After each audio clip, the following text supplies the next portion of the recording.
Chapter 6. Kirkerfield. I had a new man to help me now. The Earl of Bothwell, a strong, clever man. He was older than me. He was not a boy like Darnley. He worked hard, and he could think. He was a good fighter, and he was not afraid of other men. Perhaps you are like him, James, my son.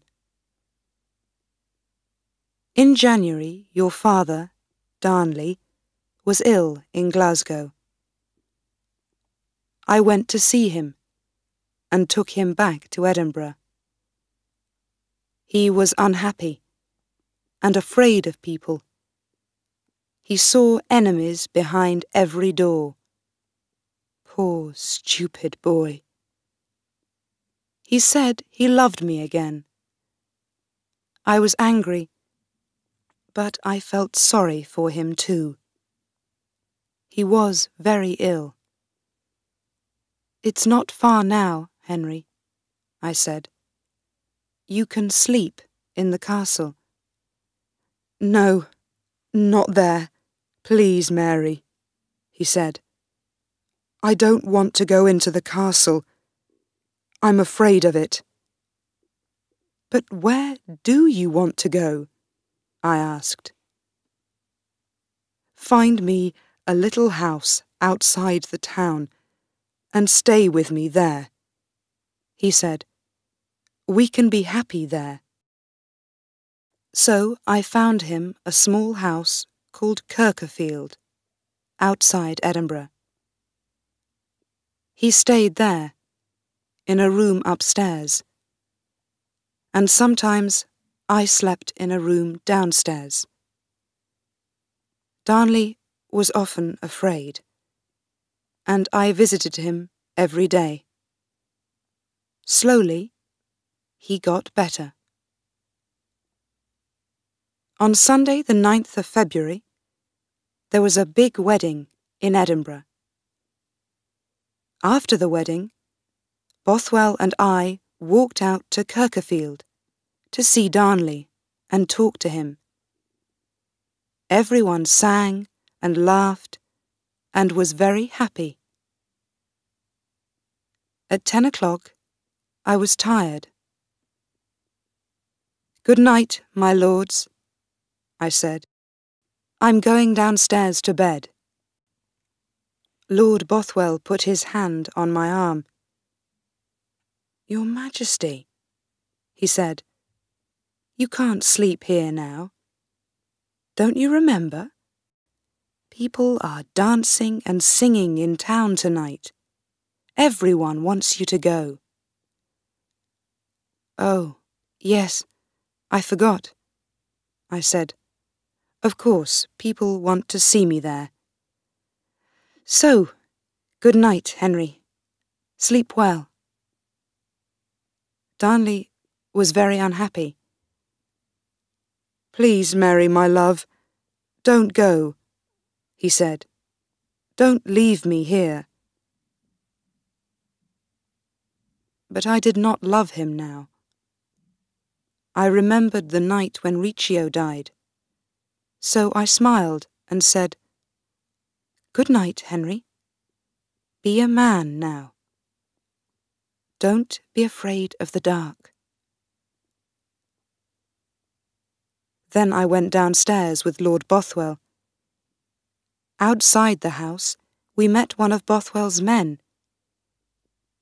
He looked afraid, and there was something black on his face and hands. "Jesus, man, how dirty you are," I said. "Don't come near me with those hands."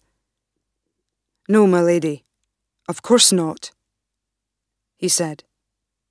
He looked at Bothwell for a minute, and then ran away quickly. I laughed, got on my horse, and forgot about it. I tell you before God, James, I did not kill your father. It was not me. I knew nothing about it. Nothing. I sang and danced in town, and then went to bed in Edinburgh Castle. Then, at 2 o'clock in the morning, there was a sudden noise, a very big bang. Everybody heard it, all through the town. "My God!" I said. "What's that?" Everyone ran out of their rooms. Lord Bothwell was downstairs. "Don't be afraid, ladies," he said. "My men are outside. They're going to see what it is." After an hour, he came to see me. "Please, sit down, my lady," he said. "I have some unhappy news." "Yes, my lord. What is it?" "It's your husband, Lord Darnley. He is dead." "But how? How did he die? Who killed him?" "I don't know, my lady. That bang, that was his house. Kirkerfield. It's not there any more." "What? And Darnley was inside?" "Well, no, my lady," Bothwell said slowly. "My men found him in the garden, not in the house. He is wearing only night clothes, and there is no blood on him. But he is dead. I am sorry. Take me out there. I want to see him. Now." "Yes, my lady." I went out to Kirkerfield in the early morning. There was no house now. No walls, no doors, no windows, nothing. And there in the garden, a long way from the house, was that poor, dead boy, my husband. I did not love him, but I cried then. He was your father, James, and I did not kill him. I don't know who killed him, but he had many enemies in Scotland. I was very afraid. I too had enemies, and I often slept there.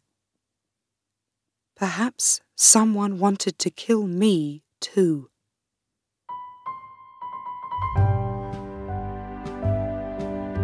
If you enjoyed my video, please subscribe, like, comment and share. Thank you.